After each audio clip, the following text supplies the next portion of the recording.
pusieron las pilas. Multa de hasta 2.100 soles por comunicaciones malintencionadas. Lo que acabamos de escuchar es lo que responde la línea 113 de emergencias del Ministerio de Salud al momento que uno hace la llamada para comunicar. Vamos a repetirlo para que quede claro. Si usted desea hacerle una broma a este número que es para emergencias. Esta línea solo para emergencias. Multa de hasta 2.100 soles por comunicaciones malintencionadas.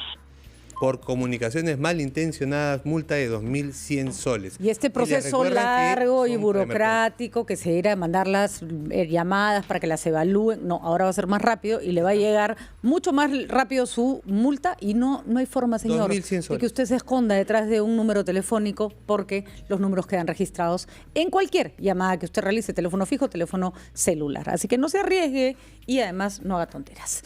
Pues eso es una gran noticia, en medio de todo. Claro, estábamos criticando que no se tomara una acción más drástica para sancionar a los que, queriéndose hacerse los graciosos, llaman y distraen el esfuerzo del Ministerio de Salud, del Estado, de estas personas que atienden llamadas de emergencia, ahora que tenemos el coronavirus. Y ahí está, les advierten primero que esa línea es solo para emergencias y llamadas que les hagan perder el tiempo, 2.100 soles de multa. Nada más y nada menos, es un montón de plata. 9:42 de la mañana. Seguimos conversando con nuestros invitados sobre distintos temas de salud y nutrición. Y ya el tema de nutrición nos ha quedado bastante claro sobre cuáles son los puntos y las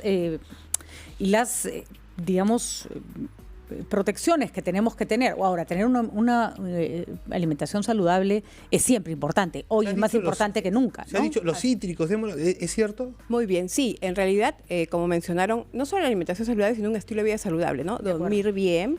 El tema de manejar el estrés o buscar formas de disipar este estrés, que la actividad física, por ejemplo, ayuda, la respiración, el yoga, hay varias cosas en común.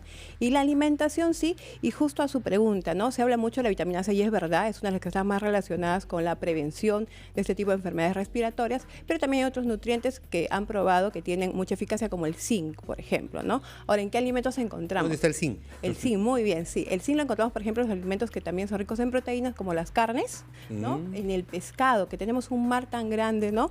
En el Perú tenemos estos recursos hidrobiológicos tan ricos y, por ejemplo, el pescado es una excelente alternativa. Los frutos secos también tenemos en los lácteos y también, por ejemplo, si nos vamos a hablar de otros nutrientes importantes, tenemos los antioxidantes, ¿no? Que nos ayudan también a, en este momento, regular los procesos, porque en las enfermedades inmunológicas el cuerpo entra en estrés. Entonces hay que tratar de estar balanceados. Regularlos. Y el Perú es muy rico en estos alimentos que nos proporcionan antioxidantes. Por ejemplo, tenemos el camu camu, ¿no?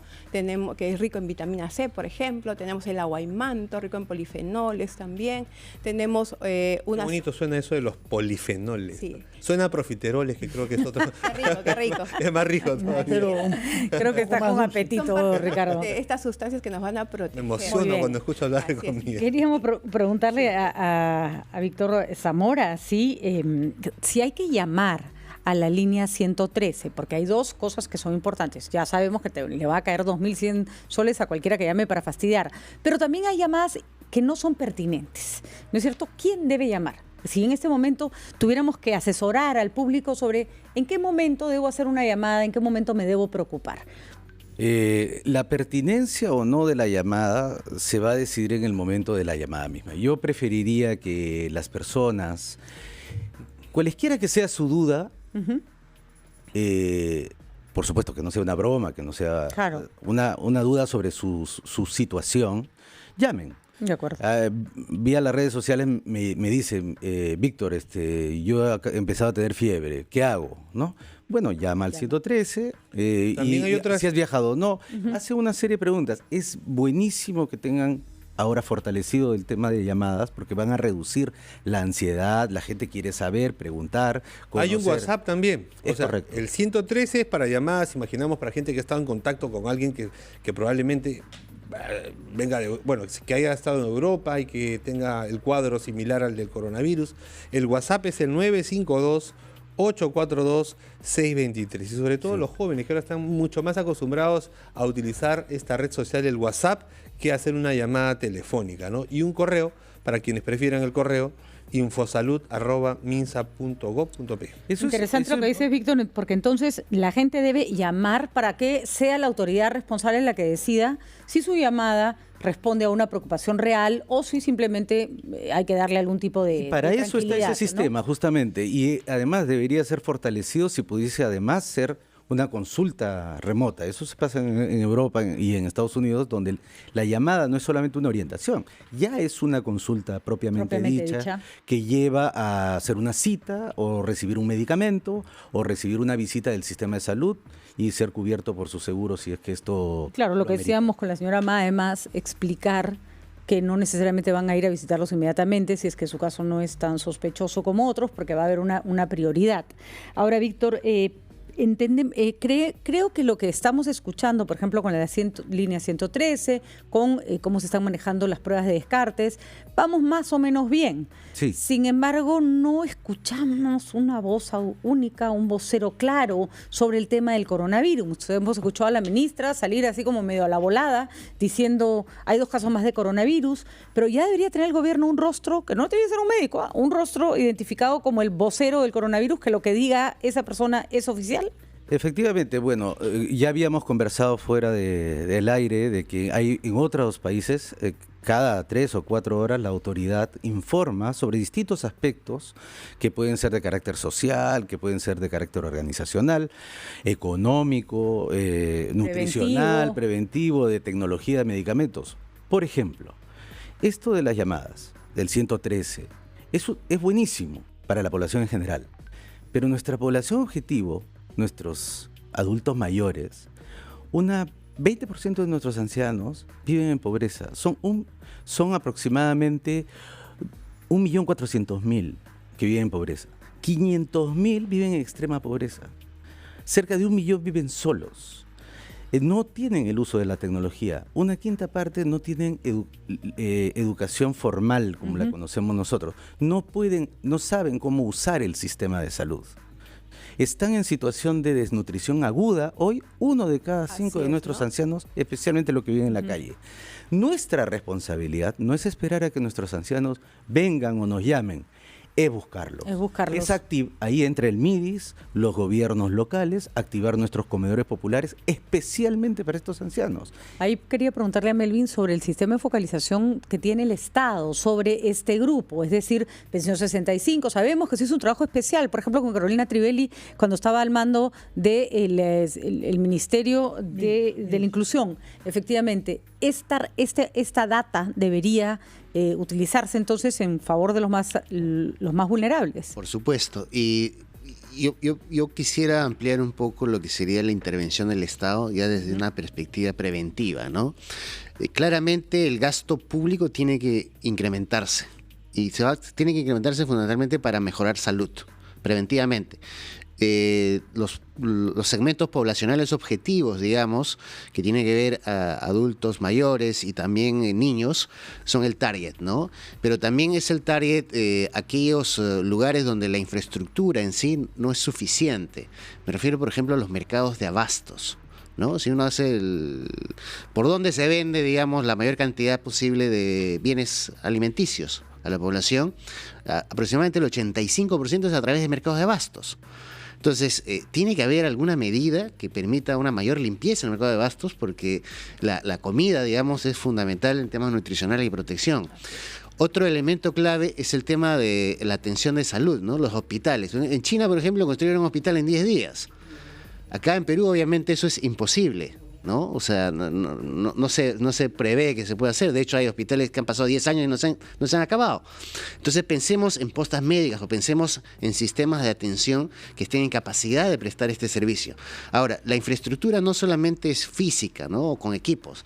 También estamos hablando de vacunas, de tecnología, digamos, que le permita a las enfermeras, a los médicos, atender a los pacientes, ¿no? Entonces, enfoquemos también en esto, lo que se llama soft infrastructure, en castellano, digamos, es como, no es infraestructura dura, es infraestructura suave, pero es importante, especialmente para la atención al público, ¿no? También el tema de agua y saneamiento, es decir, necesitamos agua para prevenir. Y si no llega el agua, el Estado tiene que, pues, tener un plan alternativo, de repente a través de cisternas o de otros mecanismos para aquellas poblaciones vulnerables, ¿no? Que están, digamos, en lugares que circundan a las grandes ciudades, también hacerles llegar agua y no pues cobrarles de manera privada como 4 o 5 veces de lo que está pasando hoy día, ¿no? 5 o 10 soles, muy caro. El Estado tiene que también facilitar eso, por lo menos como una medida de prevención. Ahora, todo esto responde a lo que tú dijiste sobre Italia. Lo que no se invirtió en su momento de manera preventiva termina siendo mucho más caro cuando hay que tomar decisiones como una cuarentena de 60 millones de personas paralizadas que no pueden salir de sus casas. Pongámoslo en números, 1% del PBI son más o menos 250.000 empleos, ¿no? Si caemos, y es menos reducción de pobreza, que además eso es como 400.000 personas. Entonces, crecer al 2%, al 1%, al 0%, porque no tuvimos las medidas preventivas, porque no gastamos 1.000, 2.000, 3.000 millones en esto, nos puede costar en realidad 15.000 millones, 20.000 millones de dólares. Y además, la recuperación puede ser mucho más lenta. Entonces, el Perú todavía en América Latina, junto con Chile, son dos de las macroeconomías más sólidas. Es decir, 25 años de orden fiscal, 25 años de orden monetario nos han dado reservas. Entonces, utilicemos inteligentemente esas reservas. Es el momento de actuar. No nos puede pasar lo de Italia, no nos puede pasar lo de China. No nos puede pasar porque además nuestra población es mucho más vulnerable. Exacto. Por lo tanto, la probabilidad es que el mismo virus. Por ejemplo, aquí en el Perú estamos con prevalencia de anemia en un 41%. Hemos celebrado que hemos bajado unos puntos porcentuales. Pero, por ejemplo, ¿qué pasa si a esta población vulnerable, estos niños pequeños llega, ¿no? Porque este virus no sabemos cómo se comporta ante ellos. Hemos visto en lugares o países desarrollados donde no hay esa prevalencia de anemia. De acuerdo. Uno es lo mismo un niño al que le da coronavirus que no tiene anemia con un niño que le da coronavirus que tiene anemia. Muy bien, buen punto. Es el momento de tomar medidas para todo esto, reforzar un poco más, invertir más en el tema de la prevención. Muy bien, señores. Para terminar, queremos comentar, nos llega un comunicado de Salud en la que en la que se comenta que el paciente de iniciales MACB, la verdad que acá deberíamos decir el nombre, nos deberían permitir decir el nombre porque es realmente insólito lo que ha pasado, de 57 años, el 7 de marzo ingresó al hospital Luis Heijen de Chiclayo. Se sentía mal, tenía características como para hacerle la prueba del coronavirus y se firmó un consentimiento para someterse a todas las pruebas necesarias y de pronto se escapó del hospital, no le dio la gana de someterse a esta prueba. Lo han ubicado en su casa, han llamado por teléfono para que vaya a hacerse la prueba, para que vayan a hacerle la prueba a su casa y tampoco quiere. Entonces, el Salud manda un comunicado diciendo pidiéndole a los asegurados que colaboren. Y hemos hablado con 2 abogados muy temprano, Ricardo, Fernando, que dijeron, acá ya no se trata de colaborar.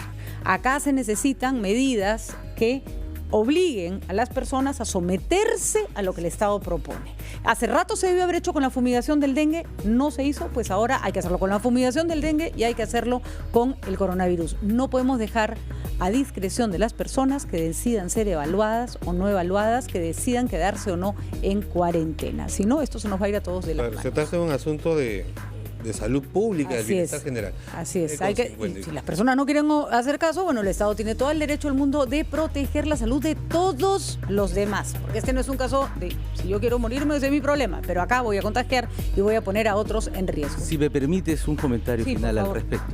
Justamente porque se necesita orden, más temprano que tarde vamos a tener nuevas tecnologías, vacunas, métodos diagnósticos y medicamentos que van a inundar nuestro mercado. El Estado tiene que ser capaz, fortalecer su capacidad para regular, porque si no van a salir vendedores de cebo y culebra, junto con empresas serias que traen medicamentos y vacunas, sobre todo porque el pánico sirve para eso, ¿no? Es el caldo de cultivo. Claro. En investigación, en evidencia. Muy bien, buen punto. 9:55 de la mañana, nosotros aquí despedimos ampliación de noticias, los dejamos con encendidos. Antes escuchan nuestros titulares. Y la receta de Gastón también, por supuesto. Muy bueno.